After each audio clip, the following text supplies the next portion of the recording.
Viral di media sosial, karyawan ekspedisi secara kasar lempar paket barang konsumen. Publik dibuat geger oleh video viral berisi rekaman bagaimana karyawan perusahaan jasa pengiriman barang saat bongkar muatan paket. Dalam video tersebut pada akun Instagram @fakta.indo, Senin 11 Juli 2022, tampak sejumlah karyawan tengah membongkar muat paket milik konsumen dari dalam kontainer. Para karyawan tersebut tampak hanya melempar-lempar secara kasar paket milik konsumen itu dari dalam kontainer. Bahkan, ada sejumlah paket yang terlempar begitu jauh. Para karyawan melakukan hal tersebut tampak seperti tidak memikirkan apakah paket-paket itu bisa rusak atau tidak.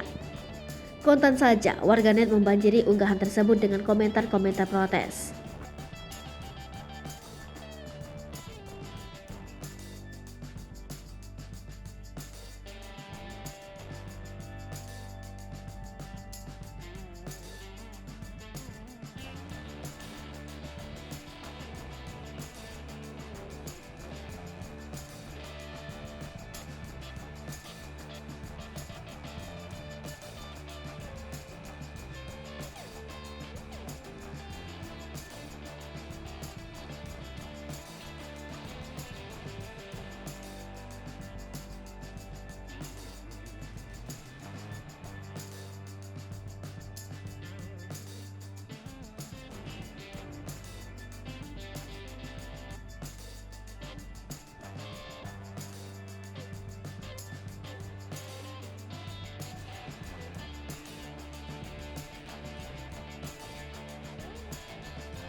Hai pemirsa Sri Popo TV, jangan lupa komen, like, dan subscribe, serta tonton terus berita-berita terupdate lainnya